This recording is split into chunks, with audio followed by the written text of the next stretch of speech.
أعوذ بالله من الشيطان الرجيم. بسم الله الرحمن الرحيم. الحمد لله رب العالمين، والصلاة والسلام على سيدنا محمد وعلى آله وصحبه وسلم تسليما كثيرا. Ikhwah semua yang dimuliakan Allah, kita mulai majelis mudarasah dan mudzakarah kita pada jam pagi hari ini dengan membaca suratul Fatihah. A'udzu billahi minasy syaithanir rajim. Bismillahirrahmanirrahim. Alhamdulillahi rabbil alamin. Ar-Rahmanir Rahim. Maliki yaumiddin. Iyyaka na'budu wa iyyaka nasta'in. Ihdinas siratal mustaqim.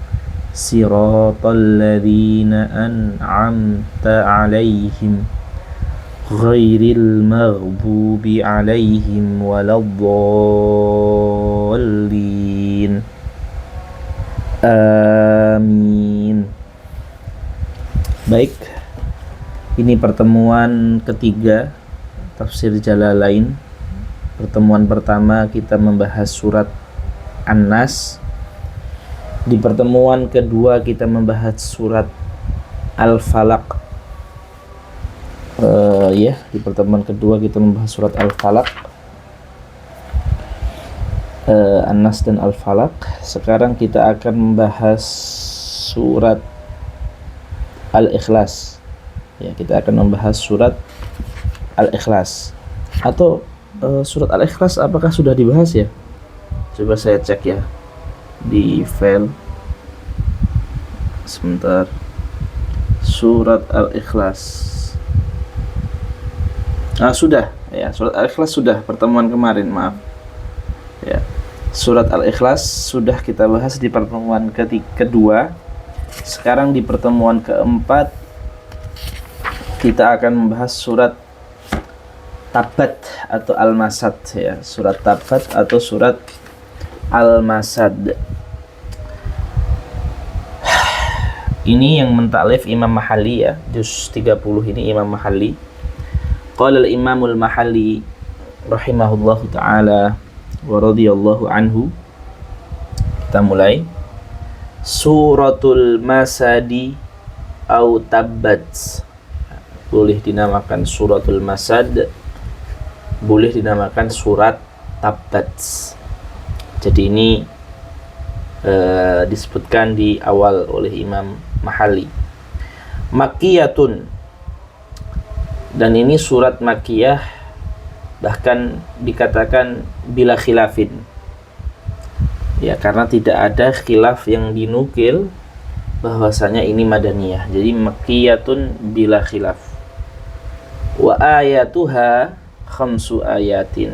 Dan jumlah ayatnya adalah 5 ayat. Bismillahirrahmanirrahim. Tayyib. Imam Mahalli rahimahullah ta'ala ingin menyebutkan sebab turunnya surat ini. Lamma ketika da'an nabiyyu sallallahu alaihi wasallam qaumahu. Jadi lamma ini bayanan li sababin nuzuli, penjelasan tentang sebab turunnya surat. Lamma ketika da'a nabi mendakwai qaumahu, mendakwai kaumnya. Ketika Nabi sallallahu alaihi wasallam mendakwai kaumnya, waqal, kemudian Nabi bersabda. Ya, waqal, Nabi bersabda, dan sabda Nabi ini yang dinukil oleh Imam Mahalli ada di Sahihul Bukhari. Ada di mana? Di Sahihul Bukhari. Inni nadhirun lakum. Kata Rasulullah, inni nadhirun lakum. Saya datang membawa peringatan. Nadhir, ja'a bin nadhri, ja'a bin nidharati. Saya datang membawa peringatan.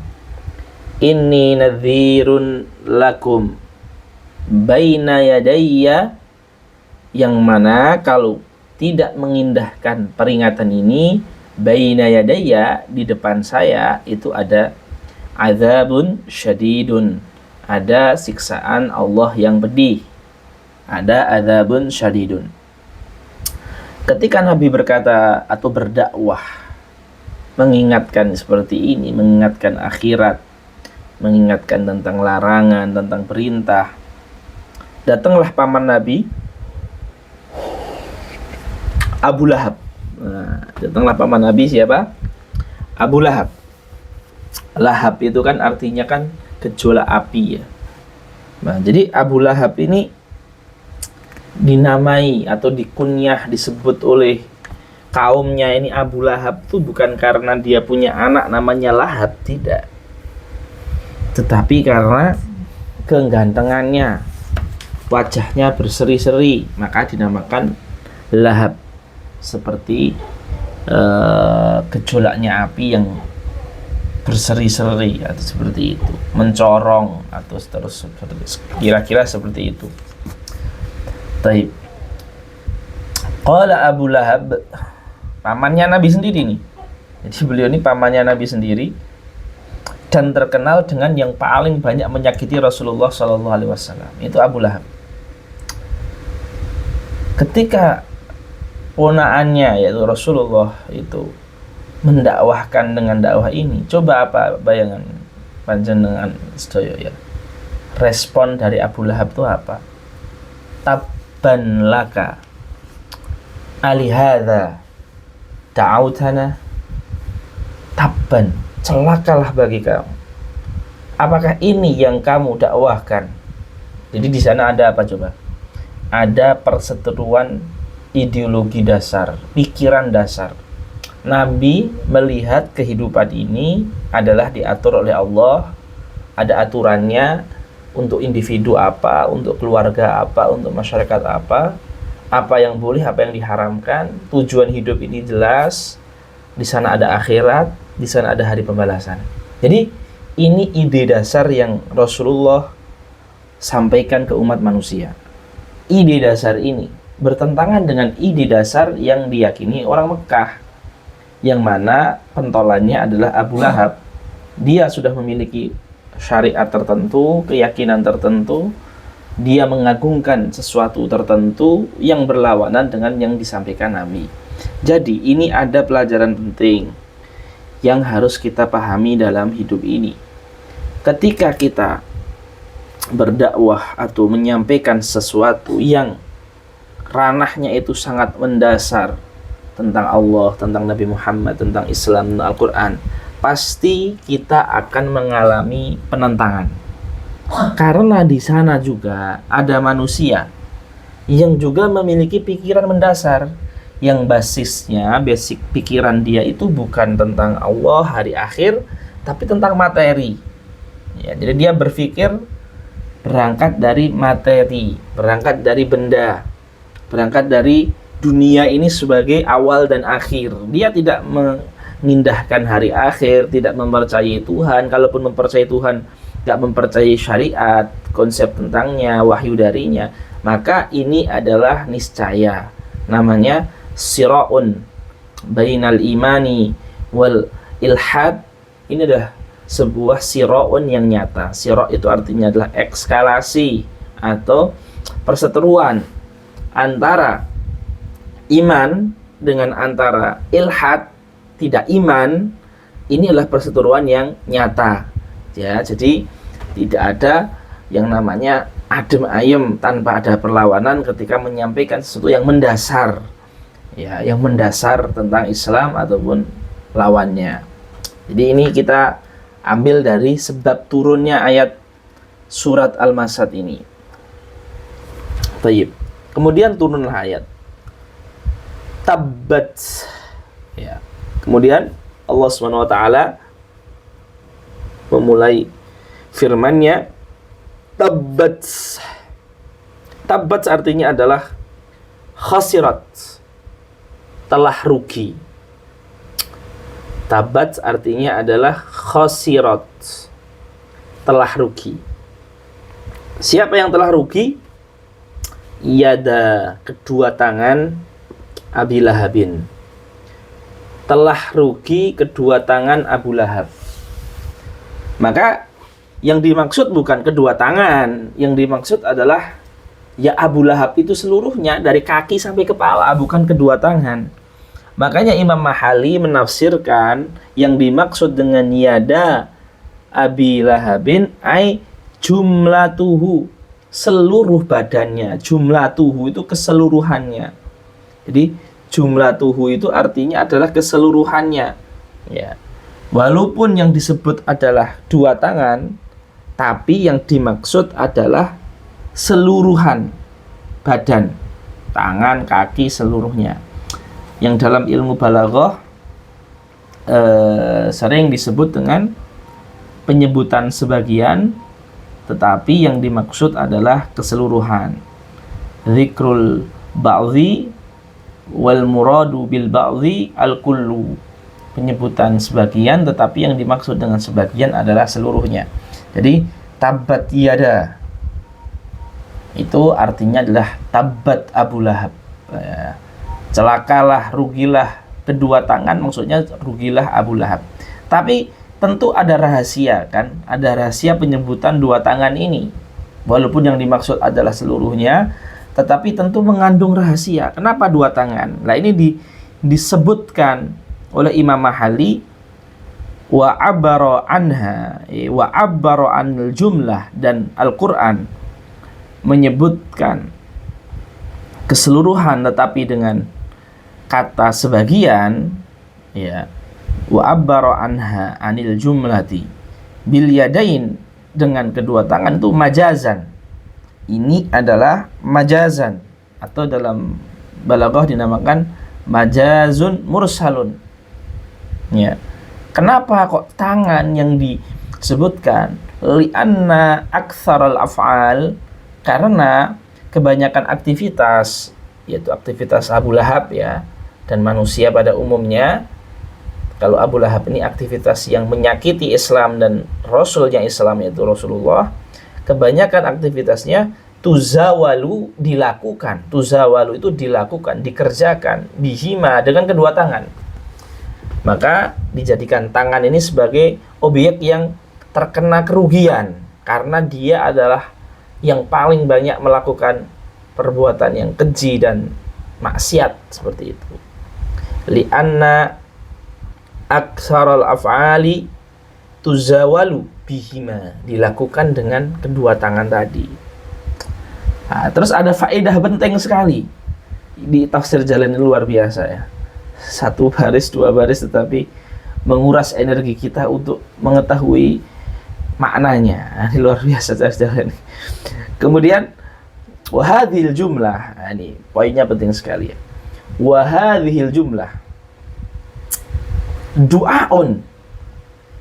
Baik, du'aun. Jadi tabat yada ini kan fi'lun wa fa'il. Oke, ini kita masuk nahwu bentar ya. Kita masuk nahwu bentar. Tabat yada ini adalah jumlatun fi'liyatun, yang mana secara makna itu adalah jumlatun khabariyatun, yakni jumlah yang mengabarkan sebuah berita. Secara bangunan jumlahnya itu adalah jumlatun khabariyah. Seperti di usul fikih kemarin kita membahas jumlatun khabariyah, yakni statement, sebuah kalimat yang bisa dikatakan benar atau bisa dikatakan dusta. Ma yahtamilu sidqa wal kadhib, itu kan namanya jumlatun khabariyah, ya kan? Jumlah berita seperti itu. Jumlah fi'liyah kan termasuk jumlah berita. Jumlah fi'liyah fi'lun wa fa'il yang ada ini. Tetapi secara makna dia adalah doa.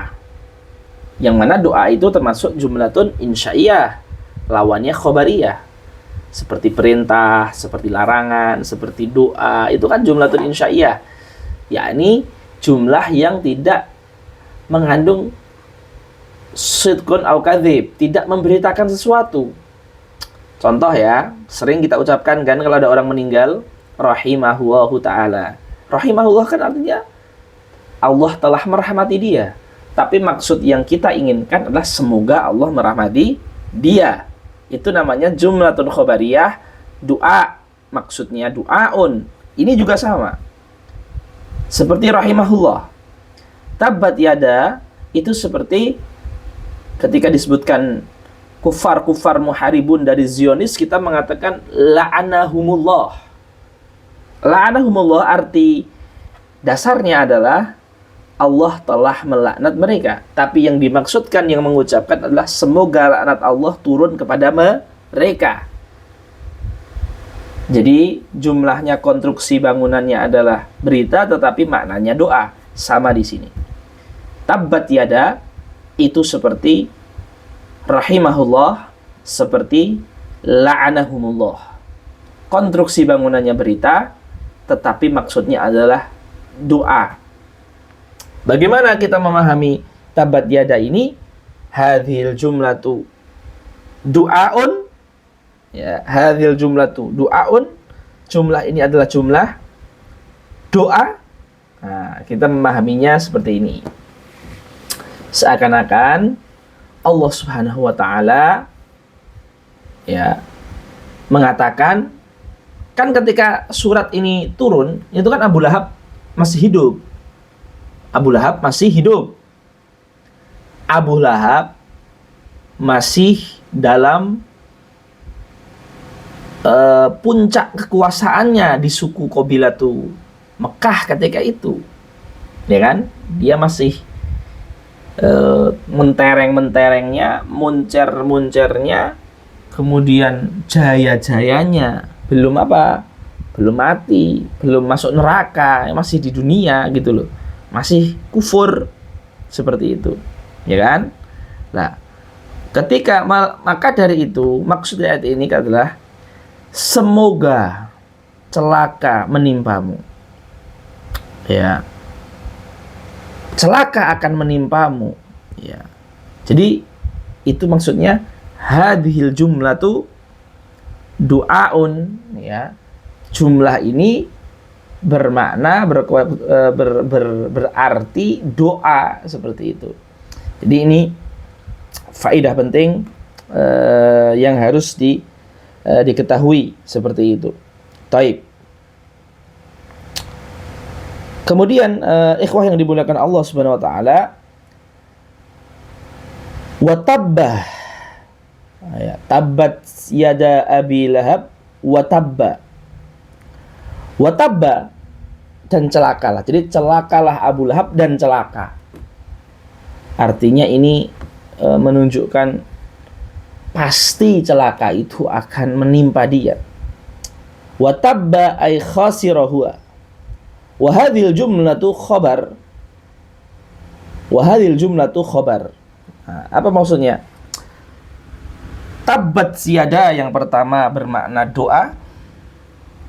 Kemudian tabba yang kedua bermakna khobar, ya, dan tabba yang kedua itu bermakna khobar.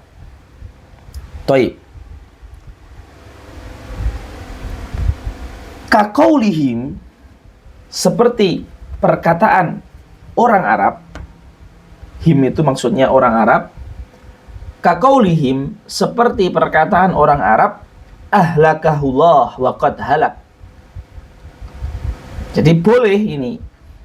Jadi pengatofan jumlah khobariyah ke jumlah du'aiyah itu hal yang dibolehkan oleh orang Arab. Nah, itu maksudnya seperti itu. Dalam konteks seperti ini tuh dibolehkan. Ya, taib. Karena orang Arab itu juga mengatakan seperti ini. Ahlakahullahu wa qad halak. Semoga Allah menurunkan siksa, dan alhamdulillah mereka sudah binasa. Ahlakahullah wa qad halak. Semoga Allah menurunkan siksa dan mereka binasa. Seperti itu. Jadi itu dibolehkan. Ya, pengatofan jumlah khabariyah ke jumlah du'aiyah itu dibolehkan. Ya, walaupun asalnya dalam keadaan normal ya, itu jangan. Tetapi terkadang dibolehkan walaupun jarang didengar dari orang Arab, tapi pernah didengar seperti itu.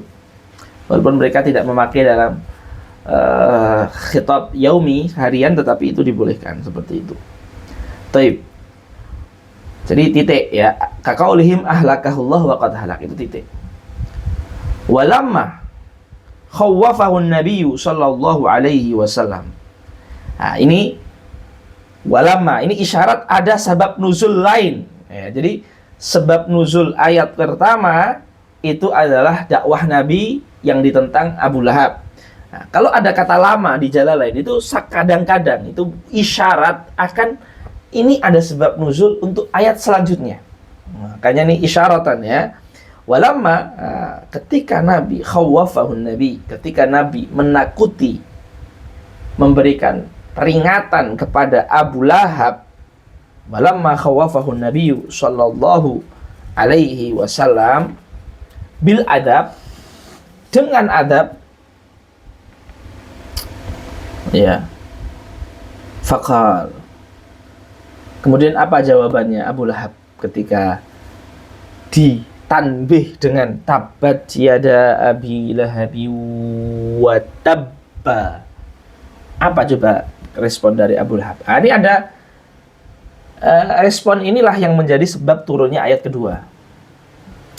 Qala in kana ma yaqulu ibnu akhi haqqan, kalau yang diucapkan ponaan saya, yaitu Muhammad ya dalam konteks ini, kalau yang diucapkan ponaan saya itu betul, ana aftadi, saya akan mengorbankan.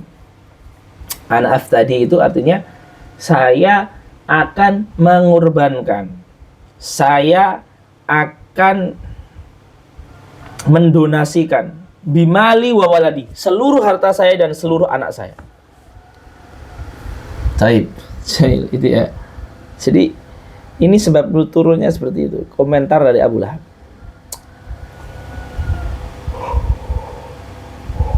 Kemudian turunlah ayat yang kedua. Ma aghna anhu maluhu wa ma kasaba. Wa ma kasaba. Ai kasbuhu. Kasbuhu. Kasbuhu itu apa yang dihasilkan. Para mufassirin ketika menafsirkan kasbuhu ini, itu tafsirnya banyak sekali ya. Ada yang mengatakan kasbuhu itu anaknya, sebagaimana ditafsirkan dalam kitab ini, kitab Jalalain ya, dan itu ditafsirkan oleh Imam Mujahid, dan itu diriwayatkan oleh Imam Ibnu Jarir At-Tabari. Kasbuhu itu artinya adalah anaknya, seperti itu. Ya, ada yang mengatakan kasbu hasil kerjanya dan seterusnya. Tapi ini dirojihkan kasbu ini adalah anak. Ya. Al-Quran mengatakan ma aghna anhu maluhu wa ma kasab. Anak dan harta dia itu nggak akan bisa menyelamatkan dia. Ma aghna, tidak akan bisa menyelamatkan dia. Anak dan harta dia tidak akan bisa menyelamatkan dia. Anak dan harta dia tidak akan bisa menyelamatkan dia. Ma aghna anhu maluhu wa ma kasab. Anak dia tidak akan bisa menyelamatkan dia, harta dia juga tidak akan menyelamatkan. Ma'aghna, ma yakfi, tidak cukup anak dan hartanya dia untuk menyelamatkan dia, seperti itu. Wa aghna bimakna yughni.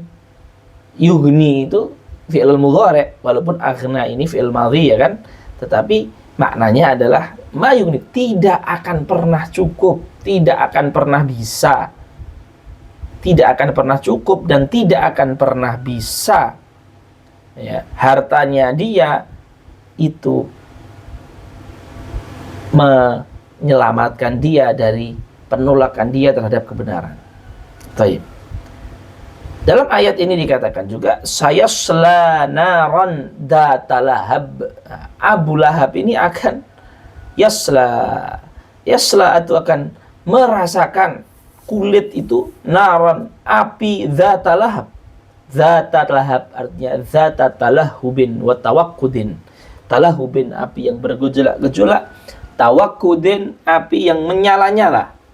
Jadi talahub yaitu ta lam ha ba ta waw qaf dal itu dibacanya masdar dari tafa'ala yatafa'alu tafa'ulan. Talahaba yatalahabu talahuban, tawaqqada yatawaqqadu tawakkudan. Akan merasakan api yang menyala-nyala, api yang bergejolak-jolak. Data talahubin wa tawakkudin. Bacanya seperti itu. Fahiya ma'alu takniyatihi. Api yang menyala-nyala, api yang talahab itu adalah masa depan dari kunyah dia. Jadi kunyahnya Abu Lahab itu Abu Lahab disebutkan karena pujian, tetapi itu adalah masa depan dia, itu adalah lahab, talahub, api yang nyala-nyala. Fahiya ma'alu takniyatihi. Ma'al itu artinya masa depan.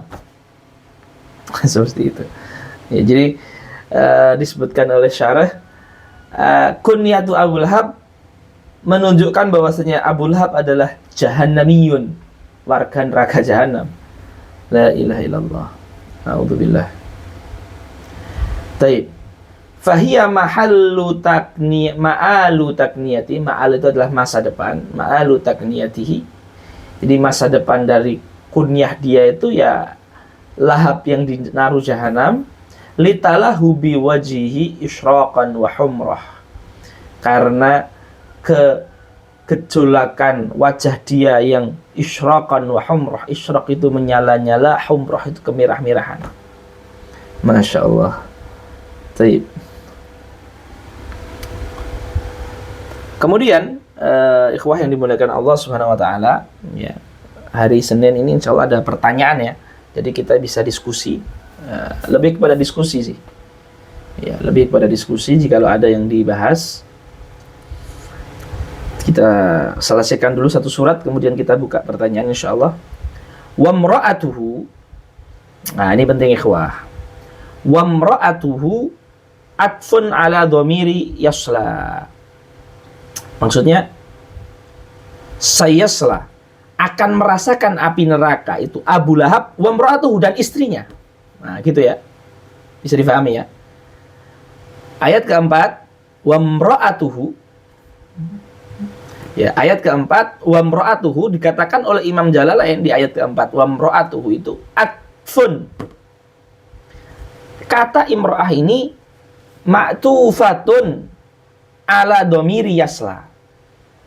Satu hukumnya dengan dhamir yasla. Siapa yang akan merasakan api neraka dari ayat ketiga? Saya sela. Siapa yang saya sela? Abu Lahab. Abu Lahab akan masuk neraka. Wa mra'atuhu dan istrinya. Nah, ya itu ya. Saya sela Abu Lahab wa mra'atuhu. Abu Lahab dan istrinya itu akan merasakan api neraka. Atfun ala dhamiri yasla. Taib. Sawwaghahu. Sawwaghahu. Ya. Sawwaghahu al-faslu bil maf'uli wa sifatihi. Bagus ini ya. Ini faedah nahwu ini. Faedah nahwu. Ini berpikir ya ikhwah ya, berpikir ya. Tolong berpikir, ini butuh pikiran. Sawwaghahu itu artinya membolehkan, yang membuat boleh, ya, yang membuat boleh. Kok bisa? Imro'ah ini kan kata yang nampak, dimaktufkan ke dhamir yang nggak nampak. Kok bisa? Kata yang dohir yang nampak itu menjadi maktuf ke yang tidak nampak. Ini secara nahwu itu nggak boleh. Jadi kalau antum ingin mengatakan gini, yadhhabu, ya, yadhhabu wa zaujatuhu ila suki. Jadi yadhhabu wa zaujatuhu, yadhhabu wa zaujatuhu itu nggak boleh. Zaujatuhu itu nggak boleh diatofkan ke dhamir di fi'il, nggak boleh. Harusnya dikasih Domir dulu, yadhabu huwa wa zaujatuhu, yadhabu hiya wa zaujuha. Jadi harus ada domirnya disebut dulu baru diatafkan. Jadi saya selanaron huwa wa mra'atuhu. Harusnya ada huwa dulu wa mra'atuhu. Nggak boleh langsung wa mra'atuhu. Tapi ini kok boleh? Berarti ini kan Quran sumber bahasa Arab. Quran kan sumber bahasa Arab kan Quran. Kenapa boleh? Karena al-fasl, adanya pemisah, yaitu maf'ul, naron ini maf'ul, dzatalahab itu sifat. Karena antara ma'tuf dan ma'tuf alaihnya dipisah oleh sifat dan maf'ul, maka boleh tidak disebutkan domirnya. Seandainya saya selawam ro'atuhu, itu nggak boleh karena nggak ada pembatas. Karena ada pembatas kata naron yang merupakan maf'ul dan kata dzata yang merupakan sifat, maka boleh tanpa disebutkan saya sela huwa wa mra'atuhu. Tanpa disebutkan huwa boleh karena ada pembatas. Semoga bisa paham ya. Ini tafsir makna wallahu ta'ala a'lam dari perkataan Imam Mahali, sawwaghahu al-faslu bil maf'uli wa sifatihi. Bil maf'uli itu naron, sifatihi dzatalahab. Ya, kata naron dan kata dzatalahab itu yang membolehkan imra'atuhu sebagai ma'tuf dari dhamir di kata yaslah. Oke, ini faidatun nahwiyatun. Wah, memang Jalalain ini Masya Allah daging semuanya. Ya, tapi karena terlalu banyak daging, terkadang gigi itu nggak kuat karena terlalu banyak dagingnya. Seperti itu. Stop. Wahia Ummu Jamil, ya, nama istrinya kan Ummu Jamil, ya, nama istrinya Abu Lahab kan Ummu Jamil. Wa mra'atuhu sayasla naran dzata lahabin wa mra'atuhu hammalatal hatab, dan di riwayat hammalatul hatab birraf'i wan nasbi. Ya. Jadi ada bacaan hammalatul dan hammalatal. Thayyib. Tentu ya, kita di qiraah kita Hafiz an Asim kita membaca hammalatal hatab. Di qiraah yang lain mayoritas pembaca qiraat itu hammalatul khatab. Bagaimana menafsirkan i'rabnya? Tentu kalau kita mengatakan hammalatul hatab yang bukan qiraah kita, ya itu jelas sifat mengikuti wa mra'atuhu, sifatnya hammalatul hatab, itu jelas. Tapi kalau hammalatul hatab itu i'rabnya apa? Nah, ini penting ikhwah yang dimuliakan Allah ya. Kalau kita membaca hammalatul hatab itu i'rabnya apa? I'rabnya adalah maf'ul. Takdirnya adalah azummu hammalatul hatab. Nah, seperti itu. Azummu hammalatul hatab. Ya, azummu hammalata. Ya, mansub dengan takdir azummu, saya mencela, Allah mencela hammalatul hatab, yaitu istrinya Abu Lahab. Itu i'rabnya bagi kita yang membaca dengan qiraah Hafiz an Asim, seperti itu. Adzummu hammalatal hatab atau hammalatul hatab dengan qiraah selain Asim. Al-hatab artinya adalah asyauqi was-sa'dan. Hatab artinya kayu, duri-duri untuk api perapian itu. Ya, itu yang dimaksud dengan hatab, seperti itu. Ya. Pohon-pohonan, ranting-rantingan atau sa'dan. Antum ada kan dalam kitab antum disebutkan asyauqi was-sa'dan. Syauqi itu kan duri. Sa'dan, sa'dan afan pakai sin ya.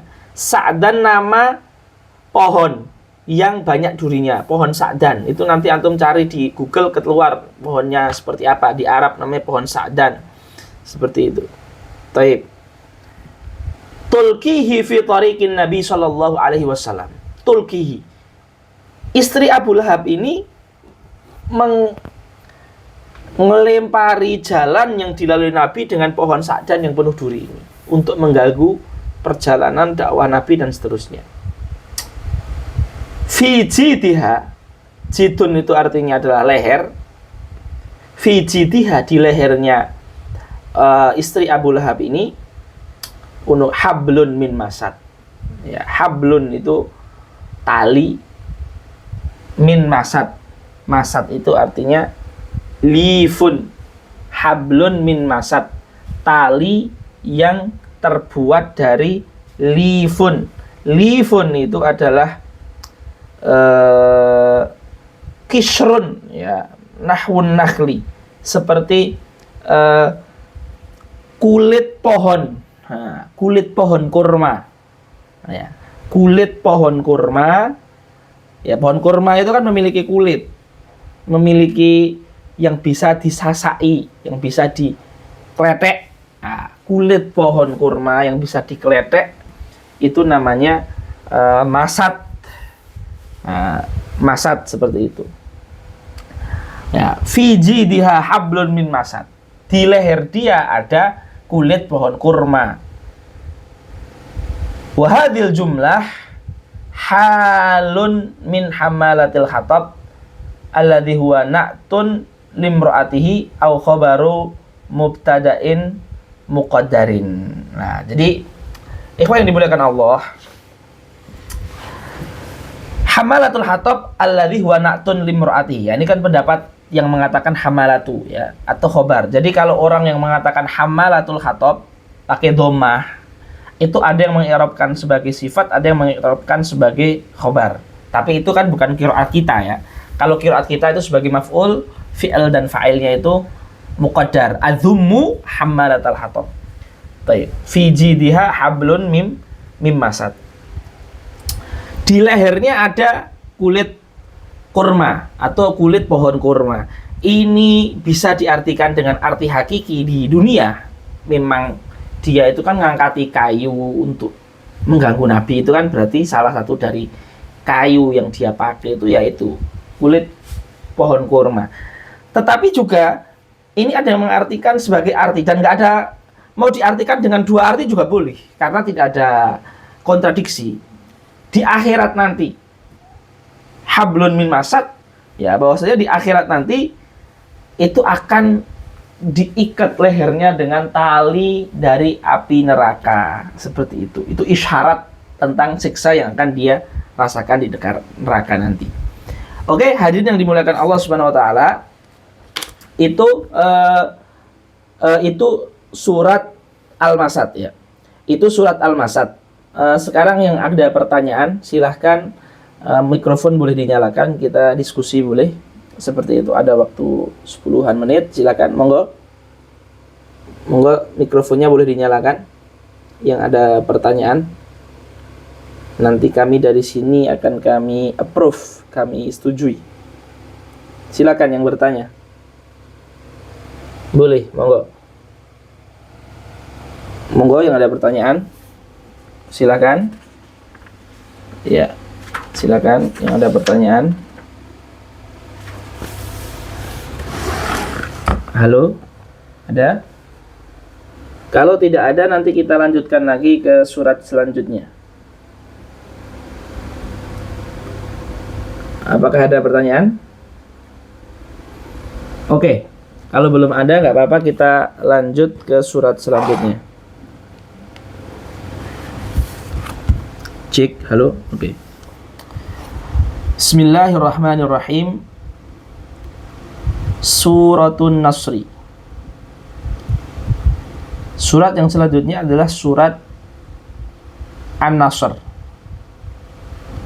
Qala al-Imamul Jalalain atau Imam Mahalli khususan, Madaniyatun. Jadi surat An-Nasr ini walaupun di juz 30 tapi dia Madaniyah. Jadi surat An-Nasr ini walaupun berada di juz 30 tetapi dia adalah surat Madaniyah. Apa arti dari surat Madaniyah? Surat Madaniyah artinya adalah turunnya turun setelah Nabi hijrah. Walaupun mayoritas surat yang pendek itu kan Makiyah, ya. Sampai-sampai kalau kita belajar ulumul Quran itu selalu dikatakan ciri-ciri surat Makkiyah itu ayatnya sedikit. Ya, tapi ini Madaniyah. Keluar dari kebanyakan. Nggak ada masalah. Taib. Bismillahirrahmanirrahim. Idza jaa nasrullah. Ketika datang pertolongan Allah. Idza jaa nasrullahi nabiyahu. Nah, ini nabiyahu maf'ul. Maka dibacanya pakai fathah. Ini ikhwah ya. Bukunya monggo diharokati. Ya, bukunya monggo diharokati. Idza jaa nasrullahi nabiyahu. Ya, sebagai maf'ul dari nasrun. Nasarallahu nabiyan. Jadi ini harokatnya seperti itu. Idza jaa nasrullahi nabiyahu. Ketika datang pertolongan Allah kepada nabinya sallallahu alaihi wasallam ala a'daihi, atas musuh-musuhnya. Wal fathu wa ja'al fathu ay fathu Makkah, dan datang pembebasan, yaitu pembebasan Makkah. Dan Imam Ibnu Katsir, ini penting ya, Imam Ibnu Katsir rahimahullah ta'ala ketika menafsirkan Fatah dengan Fathu Makkah, beliau mengatakan wal muradu bil fathi huna fathu Makkah qaulan wahida, tanpa ada khilaf. Seperti itu. Baik. Dan ayat ini juga menjadi hujjah. Ketika ayat ini turun, ini menjadi hujjah atas kaum musyrikin di kota-kota Mekah, di kabilah-kabilah Mekah yang mengatakan in dhahara ala qaumihi fa huwa nabi. Kalau dia bisa mengalahkan kaumnya dan menguasai Mekah, maka betul dia itu nabi. Dan ternyata beliau menguasai seluruh Mekah. Baik. Makanya ketika Nabi menguasai Mekah dengan suku-sukunya yang banyak sekali, dakhalu fi dinil islami afwajan. Ya. Pada masuk ke Islam berbondong-bondong. Seperti itu. Pada masuk ke Islam berbondong-bondong. Idza jaa nasrullahi wal fathu Makkah wa ra'aitan nasa yadkhuluna fi dinillahi afwaja. Dan kamu, wahai Muhammad, melihat ya orang berbondong-bondong, ya.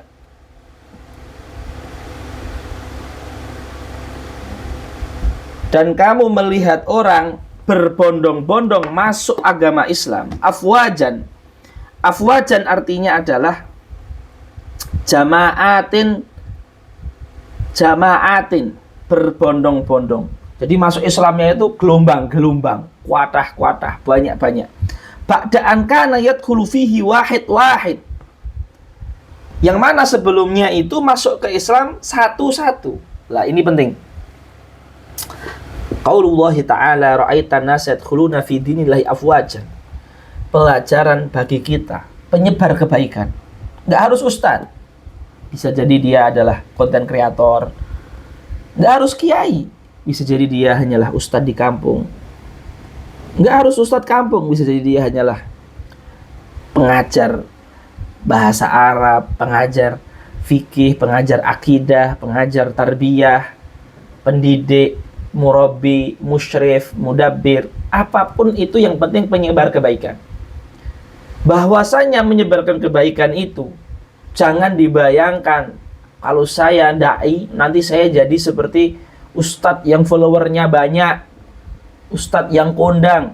Itu secara konsep sudah nggak tepat. Karena menyebarkan kebaikan itu intinya adalah menyebarkan kebaikan itu sendiri dan mengamalkannya. Soal nanti sunatullahnya itu seperti di surat An-Nasr ini.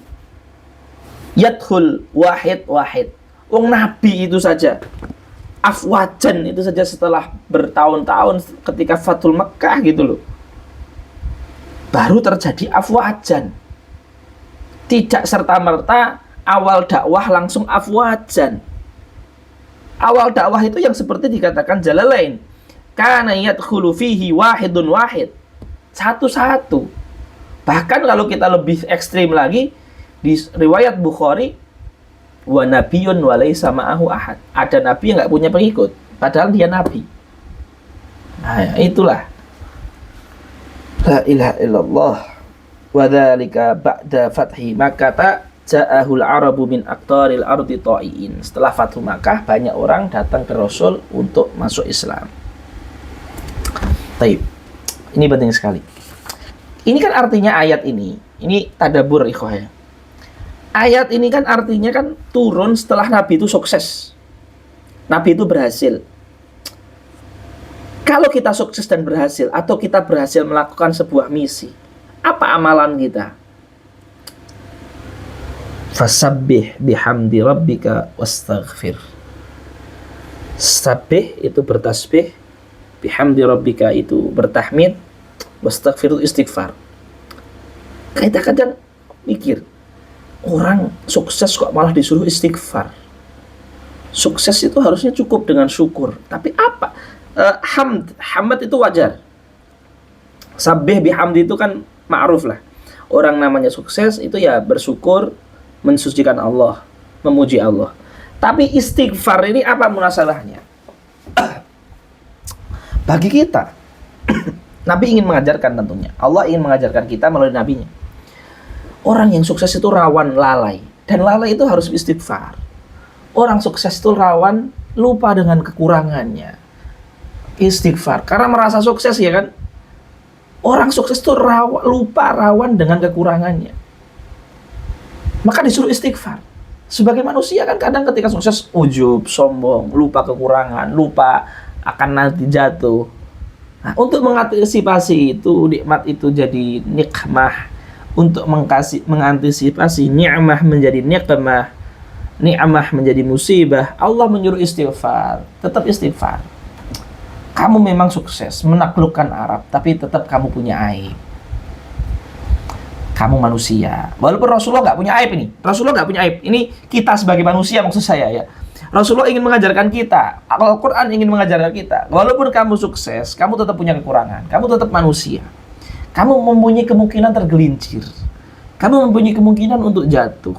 Kamu tetap masih punya dosa walaupun kecil. Hatimu tetap harus dibersihkan. Lah, ini sebagai konteks manusia. Rasulullah mengajarkan kita tentu. Rasulullah maksum. Keren, ini keren sekali, keren. Fasabbih bihamdi rabbika wastaghfir innahu kana tawwaba. Wa kana sallallahu alaihi wasallam ba'da nuzuli hadhihi surah. Rasulullah setelah turun surat ini, dan itu ketika puncak kejayaannya Islam, setelah dakwah sekian tahun dalam kesusahan, kesulitan, perjuangan, Rasulullah selalu membaca subhanallah bihamdihi astaghfirullah atubu ilaih wa alima biha di surah. Dengan turunnya surat ini, Rasulullah tahu yakin annahu qad iqtaraba ajalu, bahwasanya kematian Rasulullah itu sudah dekat. Bahwasanya kematian Rasulullah itu sudah dekat. Karena apa? Karena tugasnya sudah hampir selesai. Wa kana fathu Makkah fi Ramadan sanah thamani. Dan Fathu Makkah itu di bulan Ramadan tahun 8 Hijriah. Wa tufiya fi Rabiul Awal sanata ashrin. Dan Rasulullah wafat di bulan Rabiul Awal tahun ke-10 atau tahun ke-11. Jadi nggak ada masalah penyebutan 10-11 itu mendekati, nggak ada masalah. Ganjil itu biasanya orang Arab nggak menyebutkan keganjilannya. Jadi maksudnya 10, tidak ada tanakut dengan riwayat yang mengatakan 11, karena orang Arab terkadang menyebutkan bilangan ganjil itu disebutkan genap yang mendekatinya. 11 jadi disebutkannya 10. Seperti kayak 63 disebutkannya 60. Hadal al-Arab la yadhkuruna al-kasra, tidak menyebutkan ganjil. Wallahu taala a'lam bis-shawab. Masya Allah, tabarakallah. Subhanallah, subhanallah. Silakan yang ada pertanyaan, saya buka. Oke, Ustadz Fata. Nah, sudah saya buka mikrofonnya, silakan bicara, Ustadz. Assalamualaikum. Waalaikumsalam, monggo. Ustadz, itu di ayat pertama idza jaa nasrullah itu kemudian ada tafsiran Nabi Yahu. Betul. Katanya tadi maf'ul Ustaz. Betul. Di kita ini akademi tadi Ustaz. Iya. Tiba-tiba ada maf'ul itu Oke. anun dari mana itu kan? Nasrun. Nasrun itu kan masdar. Nasrun itu masdar. Masdar itu kadang berfungsi sebagai fi'al.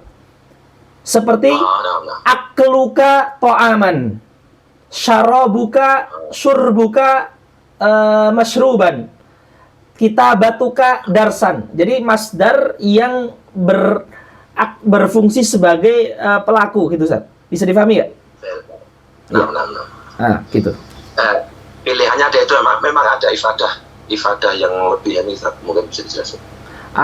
Ifadah yang lebih itu namanya dalam balaghah ya. Dalam balaghah idza jaa nasrullah atau dalam usul fikih ya. Nasrullah masdar itu kan dalalatul maknanya lebih luas daripada fi'il. Apabila fi'il itu kalau madhi menunjukkan masa lampau. Kalau mudhari menunjukkan masa yang akan datang. Kalau masdar ini menunjukkan perbuatan yang tidak terikat dengan masa. Dia lebih umum. Jadi nasrullah artinya pertolongan Allah kapanpun dan dimanapun dan yang akan datang juga. Seperti itu. Jadi seperti itu. Artinya ini bisa mengisyaratkan bahwasanya nasrullah itu adalah sunatullah yang akan selalu terulang di setiap masa. Nah itu kalau kita mendalami ya, kenapa yang dipilih nasrullah tidak idza nasarallahu atau seperti itu. Ya kan, yang antum maksudnya makna yang di sisi itu. Ya salah satunya itu Allah Ta'ala bisa jadi. Oke. Oke. Waalaikumsalam. Syukran Ustaz. Ustaz Miftah, silakan. Sudah saya nyalakan mikrofonnya Ustaz Miftah. Assalamualaikum Ustaz. Waalaikumsalam. Ahlan. Ini tadi terkait dengan Abi Lahab ya. Betul. Kunyah beliau. Betul. Abi Lahab ini. Kita dulu pahamnya itu Bapak Api Neraka gitu. Itu mungkin yang itu setelah ternyata belajar tadi antum sampaikan dan kita rujuk juga dari kitab tafsir ternyata betul. Itu yang berseri-seri itu ya. Oke. Terus mungkin kita sampaikan terkait dengan bapaknya api neraka karena nanti di akhirat akan mendapatkan api yang Datul Lahab itu. Itu betul. Dua-duanya betul. Iya. Oh, dua-duanya betul ya? Iya, Imam Jalalain menyebutkan dua. Ini pertama ya. Pertama, Abu Lahab itu berseri-seri itu disebutkan di Ibnu Katsir. Ya. Itu disebutkan dalam Ibnu Katsir. Kemudian Abu Lahab artinya bapaknya neraka, itu disebutkan di ayat ketiga. Fahiya ma'alu takniyatihi. Jadi itu yang akan menjadi konsekuensi dari kunyah dia menjadi penghuni neraka. Jadi penafsiran ustadz-ustadz antum atau antum sendiri ketika menafsirkan ke santri dengan Abu Lahab ini karena nantinya akan jadi, itu nggak ada salahnya juga, nggak ada salah. Karena Ibnu Katsir menukil berseri-seri, Jalalain menukil api neraka, dan itu tidak ada masalah. Kalau kunyah aslinya Abu Lahab itu Abu Utaibah sebenarnya. Ya, selain Abu Lahab, nama anaknya itu Utaibah, Abu Utaibah seperti itu. Nggak ada masalah. Lanjut Ustaz Musa, silakan. Ustaz Miftah. Iya, jazakumullah khairan. Oke. Bisa difahami Ustaz Miftah ya? Bisa difahami ya? Bisa insyaallah. Oke. Barakallahu fikum Ustaz Miftah Abdul Majid. Syukran. Sekarang Ustaz Ilham. Ustaz Ilham, silakan. Udah saya nyalakan.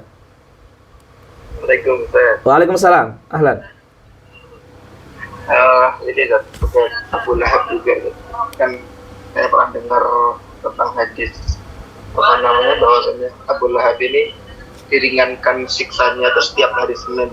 Itu derajat hadisnya itu atau kebenaran kabarnya itu gimana ya? Itu ya. Baik, pertama itu masalah tuh disebutkan masyhur. Bahkan nanti kalau nggak salah di surat apa ya? Ada disebutkan. Itu masyhur di Siratun Nabi. Masyhur di sirah, dan riwayat sirah seperti kata ulama itu kan yusta'nasu bihi. Jadi riwayat sirah itu dilonggarkan, tidak ada masalah karena masyhur. Dan itu juga tidak ada menyelisihi dengan akidah dan apapun. nggak ada masalah yang salah.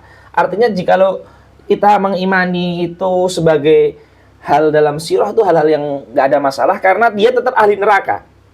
Diringankan tetapi tetap di dalam neraka. Diringankan setetes air atau apa itu? Ada riwayatnya di surat apa ya? Kita kayaknya nanti akan melewat itu karena Imam Mahali pernah menyebutkan itu di Asbabun Nuzul. Jadi itu masyhur di tafsir, Asbabun Nuzul, masyhur di sirah, dan ulama di dalam sirah dan tafsir biasanya tidak seketat dalam hadis hukum. Dan kisah ini tidak ada ta'aluknya dengan hukum tertentu di fikih ataupun di akidah. Sehingga ulama juga yatasamahun dalam meriwayatkan dan menuliskan karena itu tidak berefek di akidah dan tidak berefek di hukum. Jadi tidak ada masalah Ustaz, seperti itu. Baik. Bisa difahami? Wa iyyakum ajma'in. Ada lagi yang lain yang ingin bertanya? Baik. Sepertinya sudah ya. Terima kasih banyak semuanya kebersamaannya. Gak terasa sudah hampir 1 jam ya, 1 jam kurang 5 menit atau 4 menit. Barakallahu fikum, semoga bermanfaat. Alhamdulillah sangat seru sekali dan menarik majelis kita pada pagi hari ini. Dan nafa'anallahu bikum jami'an. Ana minta maaf yang sebesar-besarnya. Wassalamualaikum warahmatullahi wabarakatuh.